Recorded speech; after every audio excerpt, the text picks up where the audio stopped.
இதுவரைக்கும் இந்த 3 ட்ரெயின் ஒடிஷாவில் மோதினதை பற்றி நம்ம நிறைய வீடியோஸ் மேக் பண்ணியிருந்தாலும் இன்னைக்கு வீடியோ தான் இருக்கிறதுலே ஒரு மிகப்பெரிய ஷாக்கிங்கான வீடியோங்கிறதுல ஒரு மிகப்பெரிய சோகம் தான் இருக்குது. ஏன்னா நான் சொல்ல போகிறது உங்கள் மனசை உடைக்க போகுது.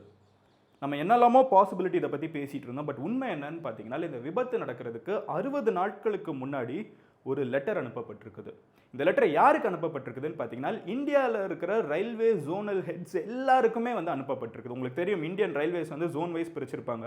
அதில் ஒரு ஹெட்டுக்கும் வந்து இந்த லெட்டர் அனுப்பப்பட்டிருக்குது. அந்த லெட்டரில் இந்த விஷயங்கள்லாம் தப்பாக நடந்துட்டு இருக்குது, தயவு செஞ்சு இந்த விஷயங்கள்லாம் சரி பண்ணிக்கோங்க. எஸ்பெஷலி இந்த சிக்னலிங் அண்ட் பாயிண்டர்ஸ் அப்படின்னு சொல்லப்படுற ஒரு பர்டிகுலர் டீம் இருக்கீங்க, எல்லா ரயில்வே ஸ்டேஷன்லையும் இருக்கீங்க. நீங்கள் எல்லாருமே ஒரு தப்பை பண்ணிட்டு இருக்கீங்க. தயவு செஞ்சு இந்த தப்பை மாற்றிக்கோங்க, இல்லைன்னா ஒரு மிகப்பெரிய விபத்து நடக்க வாய்ப்பு இருக்குதுன்னு எக்ஸாக்டாக இதே வார்த்தைகளை யூஸ் பண்ணி ஒரு பேனல் மெம்பர், அதாவது ரயில்வேஸ் பேனல் மெம்பருங்கிறவங்க தான் வந்து இந்தியன் ரயில்வேஸ்லேயே ஹையஸ்ட் அத்தாரிட்டி. அவங்க ஒரு லெட்டரை இந்தியாவில் இருக்கிற எல்லா ஜோனல் ஹெட்டுக்கும் அனுப்பிச்சிருக்காங்க. இந்தியாவில் அரசாங்கத்தினாலையும் அரசியலில் இருக்கிற முக்கியமான ஆட்கள்னாலையும் அனுப்பக்கூடிய பல லெட்டர்ஸ் மாதிரி இந்த லெட்டரும் வந்து இவங்களால இக்னோர் பண்ணப்பட்டிருக்குங்கிறது தான் இருக்கிறதுலே சோகமான விஷயம். இந்த லெட்டர் மேபி இக்னோர் பண்ணப்படலைனால் இன்னைக்கு நம்ம கூட கிட்டத்தட்ட 300 பேர் சாகாமல் இருந்திருப்பாங்க. இந்தியாவில் 1000 பேர் வந்து படுகாயம் அடைஞ்சிருக்க மாட்டாங்க. அண்ட் இந்த வீடியோவை நீங்கள் பார்த்துட்டு இருக்கப்போ ஒரு 2 வாரமாக ஒரு துக்கம் இருந்திருக்காது, ஒரு விபத்து நடந்திருக்காது. இந்த விபத்துக்கு பின்னாடி அலட்சியம் ஒரு மிகப்பெரிய காரணமாக இருக்குது.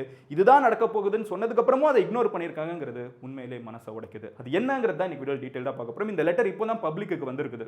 இந்த லெட்டர் வந்து பயங்கர வைரலாக போயிட்டு இருக்குது. ஸோ இது என்ன லெட்டர், யார் எழுதியிருக்காங்க, அண்ட் இதுக்குள்ளே என்ன கண்டென்ட் இருக்குதுங்கிறத பார்க்க போகிறோம். 2வது விஷயம் என்னன்னு பார்த்தீங்கன்னா, இந்த விபத்து ஒடிஷாவில் நடந்தது ஒரு விதத்தில் நல்லதுன்னு சொல்லலாம். அது நம்ம தானே பேசுகிற, எங்கே நடந்தால் என்ன, தப்பு தானேன்னு கேட்டிங்கன்னா தப்பு தான். ஆனால் ஒடிஷாவில் நடந்ததுனால இறந்தவங்களோட எண்ணிக்கை 289 நின்றுச்சு. இன்னைக்கு ஒருத்தங்க இறந்துருக்காங்க எக்ஸ்ட்ராவாக. ஸோ 288லேருந்து 289 ஆகியிருக்கும். வேறு எந்த ஸ்டேட்டில் இந்த விபத்து நடந்திருந்தாலும் இறந்தவங்களோட எண்ணிக்கை வந்து இதை விட அதிகமாக போயிருக்க வாய்ப்பு இருக்குது. 300 400 போயிருக்க வாய்ப்பு இருக்குது. ஒடிஷாவில் நடந்ததுனால இது கம்மியாக இருக்குது. அப்படின்னா ஒடிஷா ஒரு விஷயத்தை ஸ்பெஷலாக பண்ணியிருக்காங்கிறத பார்க்க போகிறோம். அண்ட் 3வது விஷயம் என்னன்னு பார்த்தீங்கன்னா, நம்ம எல்லாருமே நினச்சிட்டு இருக்கோம் அந்த படுகாயம் அடைஞ்ச 1000 பேர் நல்ல பேருக்கு உயிர் தப்புனாங்கன்னா, அவங்க உயிர் தப்புனாலும் அவங்க வாழ்நாள் ஃபுல்லாக உயிர் இருக்கிற வரைக்கும் ஒரு மிகப்பெரிய சோகத்தில் இருப்பாங்கங்கிறது தான் முக்கியமான விஷயம். அந்த சோகம் வந்து அவங்க பார்த்த காட்சிகள். அதில் ஒருத்தங்க வந்து ஒரு ரொம்ப கொடூரமான ஒரு காட்சியை சொல்கிறாங்க. நான் விபத்தில் இருந்தேன், நான் அந்த ட்ரெயின்லேருந்து தப்பிச்சு வெளியே குதிச்சு சில செகண்டில் இன்னொரு ட்ரெயின் மோதுறதை என் கண்ணால் பார்த்தேன். அதுலேருந்து சில நொடிகளில் ஒரு மனிதனோட தலை வந்து என் மடியில் வந்து விழுந்துச்சு. தலை மட்டும் துண்டா, என் வாழ்க்கையில் மறக்கவே முடியாதுன்னு. ஸோ அங்கே இருக்கிற காட்சிகள் அவங்க பார்த்தது வந்து ரொம்ப கொடூரமான விஷயம். அது என்னங்கிறத 3வதாக பார்க்க போகிறோம். ஸோ இந்த 3 விஷயத்தை ஒவ்வொன்றா பார்க்க போகிறோம். So let's get started. Hello everyone, Madan Gauri and hello my dear MG squad.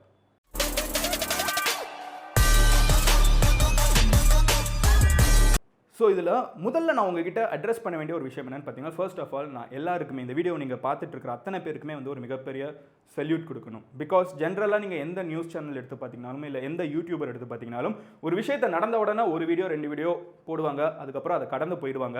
நம்ம நாட்டோட தேசிய வியாதியே வந்து கடந்து போகிறதா தான் இருந்துட்டு இருக்கு. பட் இந்த ஒரு பர்டிகுலர் நியூஸை நான் உங்ககிட்ட கேட்டேன். நான் கண்டினியூஸாக நடக்கிற ஒவ்வொரு அப்டேட்டும் உங்ககிட்ட வந்து கொடுக்கணுமான்னு நீங்கள் எஸ்ன்னு சொன்னதுனால தான் இந்த வீடியோ நானுமே வந்து ரொம்ப சர்ச் பண்ணுறப்போ தான் என்னெல்லாம் நடந்துட்டு இருக்குதுன்னு சொல்லி ஆச்சரியப்படுற மாதிரி நிறைய விஷயங்களை நானுமே தெரிஞ்சுக்கிறேன். ஸோ இவ்வளோ கண்டினியூஸாக இந்த டாப்பிக்கை க்ளோஸாக ஃபாலோ பண்ணுற அத்தனை பேரும் எடுத்தோம் கவுத்தோன்னு போகாமல் இல்லை அலசி ஆராய்ஞ்சு என்ன நடந்திருக்குன்னு தெரிஞ்சுக்கணும்னு நினைக்கிற அத்தனை பேருக்கும் salute. So now let's get started. So முதல் விஷயம் என்ன அப்படின்னு பார்த்தீங்கன்னா, மிஸ்டர் RN சுன்கர் அப்படின்னு சொல்லப்படுற ஒரு பர்டிகுலர் நபர்.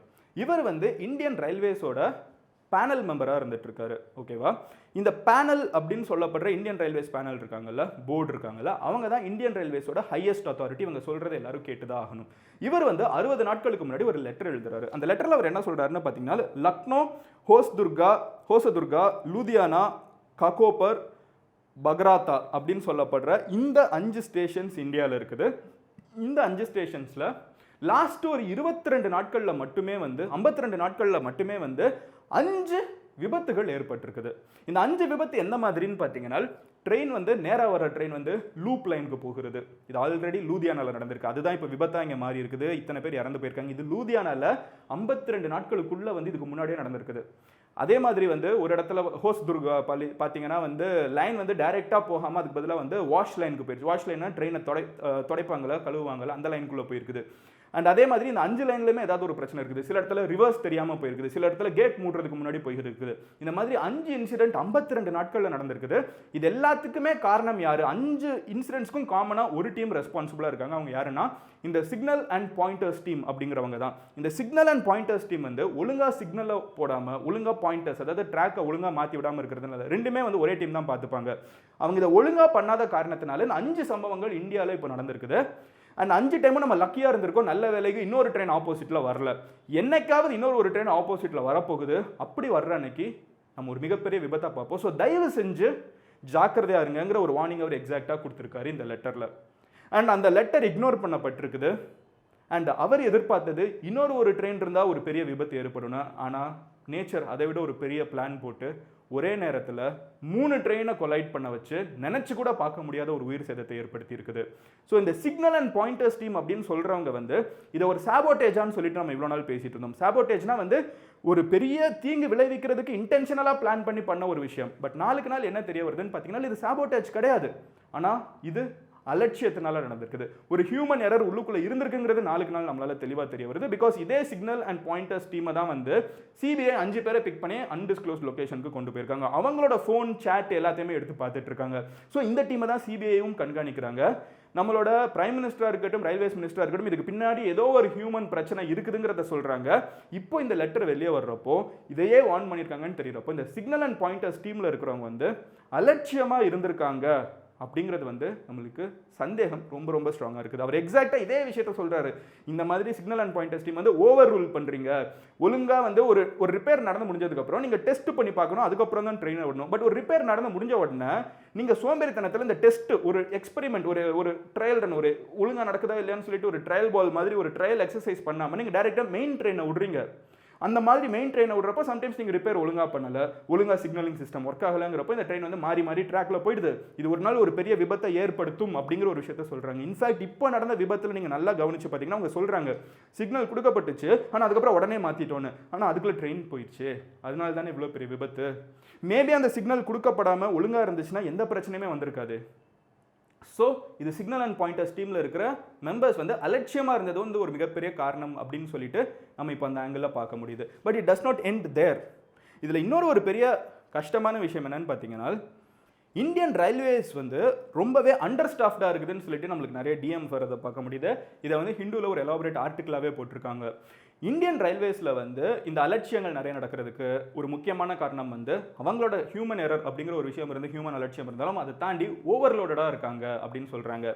இந்தியன் ட்ராக்ஸ் எஸ்பெஷலி வந்து ஒழுங்காக மெயின்டைன் பண்ணப்படவில்லை அப்படின்னு சொல்லிட்டு ஹிந்துவில் ஒரு ஆர்டிகல் சொல்லுது. அதில் என்ன சொல்கிறாங்கன்னு பார்த்தீங்கன்னா 1990s இந்தியன் ரயில்வேஸில் 4 lakh ட்ராக்மென் இருந்திருக்காங்க. இவங்களோட வேலை வந்து ட்ராக் எல்லாம் ஒழுங்காக இருக்கான்னு பார்க்கக்கூடிய பேர் எத்தனை பேர் இருந்திருக்காங்க? 4 லட்சம் பேர் இருந்திருக்காங்க.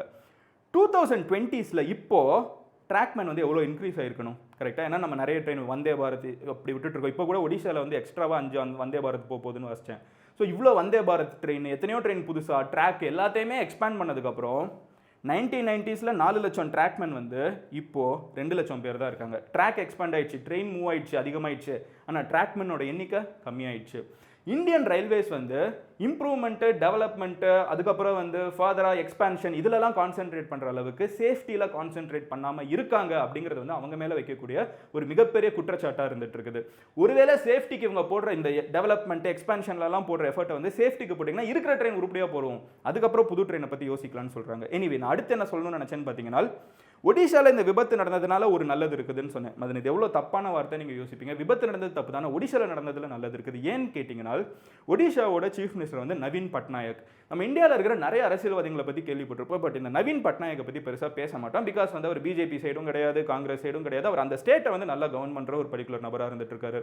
இவர் வந்து கடந்த 2020 கிட்டத்தட்ட 23 வருஷம் வந்து இவர் தான் அங்கே பெர்மனன்ட் சீஃப் மினிஸ்டர். நடுவில் வந்து அப்போசிஷன் லீடரே கிடையாது. யோசிச்சு பாருங்க, 5 டேர்ம் ஒரு மக்கள் வந்து ஒரு சீஃப் மினிஸ்டரை சூஸ் பண்ணுறாங்கன்னா அவர் எதையோ சரியாக பண்ணிட்டு இருக்காருல்ல. அவங்க ஊரில் டிசாஸ்டர் மேனேஜ்மெண்ட் டீம் வந்து இந்தியாவிலே பெஸ்ட்டுன்னு சொல்கிறாங்க. ஒடிஷாவில் வந்து நம்ம ஊர்லலாம் இல்லாத ஒரு பெரிய பிரச்சனை இருக்குது. அடிக்கடி வெள்ளம் வந்துடும், அடிக்கடி புயல் அடிக்கும். நம்ம ஊரில் இருக்கிறதுலாம் ஒன்றுமே இல்லை. நீங்கள் நல்லா பார்த்தீங்கன்னா சென்னையில் வந்து என்ன வருதுன்னு சொன்னாலும் நிவார் புயல் எந்த புயலை பேசினாலும் புவனேஸ்வருக்கும் போகுதுன்னு சொல்லுவோம். ஒடிஷாவில் கண்ட மணி கிடைக்கும். ஓகேவா, இதை அவங்க ஹேண்டில் பண்ணுறாங்க. டிசாஸ்டர் மேனேஜ்மெண்ட் டீம் வந்து டாப் நாச்சாக இருக்குது.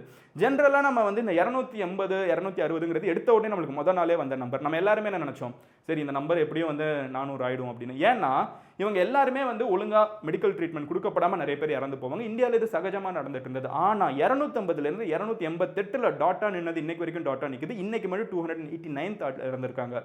Because the disaster relief management was amazing. இறந்து அங்கே ஒரு விபத்து நடந்துருச்சுன்னு தெரிஞ்ச உடனே சில நொடிகளில் என்டிஆர்எஃப் டீம் அங்கே வந்துட்டாங்க. இது போக வந்து ஸ்டேட் கவர்மெண்ட்டோட ஒரு 9 ஐஏஎஸ் ஆஃபீஸர்ஸ் வந்து அங்கே மாற்றி விடப்பட்டிருக்காங்க. சீஃப் மினிஸ்டர் டைரக்டாக வந்திருக்காரு. இவங்க எல்லாம் ஒன்றா இருந்துக்கிட்டு அடிப்பட்டவங்க எல்லாத்தையுமே உடனே அங்கேயே கிளாசிஃபை பண்ணியிருக்காங்க. இருக்கிறதுலே எமர்ஜென்சி வேணுங்கிறவங்கள இருக்கிறதுலே நியரஸ்ட் ஹாஸ்பிட்டல் கொண்டு போகிறது, ஓரளவுக்கு அடிபட்டிருக்குங்கிறவங்கள அடுத்து நியரஸ்ட் ஹாஸ்பிட்டல் கொண்டு போகிறது, இல்லை இவங்களை ஒரு பொறுமையாக பார்த்துக்கலாங்கிறவங்கள கொஞ்சம் தள்ளி இருக்கிற ஆனால் ஒரு பெட்டர் ஹாஸ்பிட்டலில் போய் சேர்க்கிறது. ஸோ எமர்ஜென்சி வைஸ் எல்லாரையும் பிரிக்கிறது. ஆம்புலன்ஸ் வந்து 100 ஆம்புலன்ஸ் வேணும் உடனே சொல்லியிருக்காங்க. 100 ஆம்புலன்ஸ் வேணும்னு கேட்டிருக்காங்க. வந்து நின்னது 500 ஆம்புலன்ஸ் தான். கிரேசி. அங்கே இருக்கிற மக்கள் தானாக வந்து 2000 பேர் வந்து பிளட் அன்னைக்கு நைட்டு டொனேட் பண்ணியிருக்காங்க. இது போக அத்தனை பேர் வாலண்டியராக வந்து அங்கே இருக்கிறவங்கள ஹெல்ப் பண்ணியிருக்காங்க. பிகாஸ் அந்த ஊரில் அந்த கிராமம் வரைக்கும் ஸ்பெசிஃபிக்காகவே ஒரு விபத்து நடந்துச்சுனாலோ ஒரு டிசாஸ்டர் ஒரு பெரிய புயல் வந்துச்சுனாலோ எப்படி உடனே எல்லாத்துக்குமே ஹெல்ப் பண்ணுங்கிறத சொல்லித்தரப்பட்டிருக்குது. இதில் அஃப்கோர்ஸ் நான் வந்து 100 கேட்குற ஒரு இடத்துல 500 ஆம்புலன்ஸ் வந்து இறக்குற அளவுக்கு ஒருத்தங்க பவர்ஃபுல்லாக ஒரு ஸ்டேட்டில் தன்னோட சேஃப்டி மேனேஜ்மெண்ட் டீமை வச்சிருக்கிறதுனால தான் இறந்தவங்களோட எண்ணிக்கை வந்து கரெக்டான நம்பரில் நிறுத்தப்பட்டிருக்குது. எனிவே இதெல்லாம் நம்ம சொல்லி முடித்தாலும் ஒரு முக்கியமான ஒரு விஷயத்த நம்ம இக்னோர் பண்ணிட்டு இருந்தோம் இவ்வளோ நாள். என்னன்னு பார்த்தீங்கன்னா மென்டல் ட்ராமா. இதில் பாதிக்கப்பட்டவங்க வந்து வாழ்நாள் ஃபுல்லாக ஒரு சுமையை தூக்கிட்டு இருப்பாங்கிறது வந்து இன்னைக்கு என்னால் ஒரு ஆர்டிக்கல் வாசிக்கிறப்ப தெரிய முடிஞ்சு. அசாம்லேருந்து ஒருத்தவங்க வந்து பாண்டிச்சேரி வர்றதுக்கு ட்ரெயின் ஏறி இருக்காங்க. அந்த ட்ரெயின் அவங்க மிஸ் பண்ணிட்டாங்க. அதனால அதுக்கப்புறம் கோரமண்டல் எக்ஸ்பிரஸ்க்கு தற்செயலாக ஏறி இருக்காங்க. அவங்க பிளான் பண்ண ட்ரெயினில் ஏறி அதை மிஸ் பண்ணதுனால அடுத்த ட்ரெயினில் ஏறுறாங்க. இவங்க போயிட்டு இருக்கப்போ வந்து திடீர்னு அப்போ தான் அந்த விபத்து நடக்குது. இவங்க கோரமண்டல் எக்ஸ்பிரஸ்லேருந்து எட்டி பார்க்குறாங்க. வெளியில் எட்டி பார்க்குறப்ப இது அவங்களோட வாயினால சொன்னது. வெளியில் எட்டி பார்க்குறப்போ என்ஜின் இல்லையா, ஆனால் ட்ரெயின் வந்து முன்னாடி போயிட்டு இருக்குது. அவங்க பார்க்குறாங்க என்ஜின் எங்கே இருக்குது, பக்கத்தில் இருக்கிற கூட்ஸ் ட்ரெயின் மேலே ஏறி லேண்ட் ஆகிருக்குது. அங்கே வந்து ட்ரெயின் வந்து என்ஜினே இல்லாமல் இந்த ட்ரெயின் வந்து முன்னாடி போயிட்டு இருக்கிறத இவங்க பார்த்துட்டு இருக்காரு. பயந்து போன இவர் இருந்துக்கிட்டு இடிச்சிருச்சுன்னு தெரியுது, டீரெயில் ஆயிடுச்சுன்னு தெரியுது. ஸோ அந்த ட்ரெயின்லேருந்து குதிச்சு வெளியே விழுகிறாரு. ஓரளவுக்கு ஸ்பீட்லாம் ஸ்லோவாக இருக்கும்ல, அந்த த்ரஸ்ட்டில் அடிச்சுட்டு இருந்தது பார்த்து வெளியே விழுகிறாரு. வெளியே குதிச்சு 2-3 செகண்ட்ல அடுத்த சவுண்டு டம் டம் டம் டம்னு கேட்க ஆரம்பிக்குது. பார்த்தா இந்த ட்ரெயினோட கடைசி பகுதி வந்து பக்கத்து ட்ரெயினை போய் அடிச்சிட்டு இருக்குது. விச் இஸ் அந்த யஷ்வந்த்பூர்லேருந்து போகிற ஹவுரா எக்ஸ்பிரஸ். கோரமண்டல் எக்ஸ்பிரஸோட கடைசி கம்பார்ட்மெண்ட்ஸ் வந்து ஹவுரா எக்ஸ்பிரஸை தட்டுறதே அவர் பார்க்குறாரு. அவர் மிரண்டு போய் என்ன நடந்துட்டு இருக்குன்னே புரியாத இருக்கிற சில செகண்ட்ஸ்ல அந்த இடத்துல கீழே விழுந்து கிடக்கிறாரு. அவர் மேலே 2 பேர் வந்து இதுக்கு நடுவில் வேற விழுந்துட்டாங்களாம். இதுக்கெல்லாம் நடுவில் கொஞ்ச நேரம் கழிச்சு ஒரு எல்லாத்தையும் தட்டி விட்டு பார்த்தா மடியில் வந்து ஒரு தலை மட்டும் இருக்குது. ஒரு மனிதனோட உடல் இல்லாமல் தலை மட்டும் தனியாக ஒரு மடியில் வந்து இருக்கிறத பார்க்குறாரு. இது நடந்து கிட்டத்தட்ட 2 வாரம் ஆயிடுச்சு. இன்னைக்கு வரைக்கும் என்னால் நிம்மதியாக தண்ணி குடிக்க முடியல, சாப்பிட முடியல, தூங்க முடியலங்கிறாங்க. இது ஒருத்தரோட கதை. இந்த மாதிரி அதில் இருந்த ஒவ்வொருத்தங்களுக்கும் ஒரு கதை, அவங்க பார்த்த காட்சிகள் இருக்குல்ல, இது எதையுமே அவங்களால மறக்க முடியாது. வாழ்நாள் ஃபுல்லாக அவங்க அதை கேரி பண்ணி கொண்டு போவாங்க.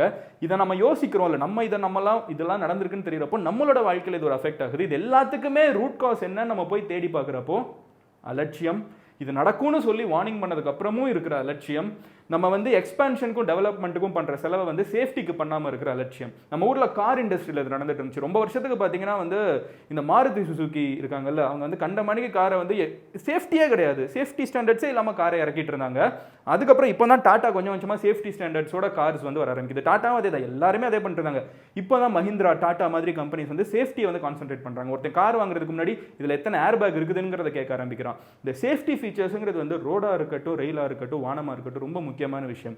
எந்த ஒரு நாடு சேஃப்டி ஃபீச்சர்ஸ் வந்து இல்லாமல் விட்டாலும் இந்த மாதிரி பெரிய விபத்தில் முடியுங்கிறது தெரிய வருது. இந்த வீடியோ முடிகிறப்ப நான் உங்ககிட்ட கேட்கணும்னு நினைக்கிறது, இந்த விபத்துக்கு அப்புறம் நம்ம நாட்டில் இருக்கிற எந்த ஃபீல்டாக இருக்கட்டும், இப்போ ரோட்டில் ஒன்று நடக்குதுங்கிறது வரைக்கும் வெயிட் பண்ணிருக்க முடியுமா? அதில் மாறுறதுக்கு நம்ம நாட்டோட சேஃப்டி ஃபீச்சர்ஸ் வந்து இன்னும் பெட்டராகப்படணும். சேஃப்டி இம்பார்ட்டன்ஸ் வந்து மக்களுக்கு இன்னும் பெட்டர் ஆகணும், அரசாங்கத்துக்கு இம்ப்ரூவ் ஆகணும், ஆர்கனைசேஷன்ஸ்க்கு இம்ப்ரூவ் ஆகணும், மேனுஃபேக்சரர்ஸ்க்கு இம்ப்ரூவ் ஆகணும்னு நினைக்கிறீங்களா?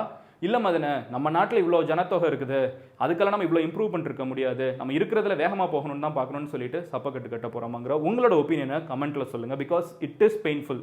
300 உயிர்கள் காப்பாற்றப்பட்டிருக்கலாம், தவிர்க்கப்பட்டிருக்கலாம், இந்த விபத்தே தவிர்க்கப்பட்டிருக்கலாம். இதையே சொல்லியும் அதையும் மீறி அது நடந்திருக்குங்கிறப்போ சோகம் மட்டும்தான் இருக்குது. நாளைக்கு நான் உங்களை ஒரு வீடியோவில் பார்க்குறேன்.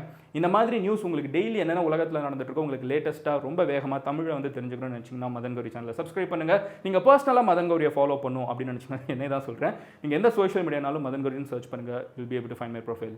Love you all. Take care. Bye. See you tomorrow.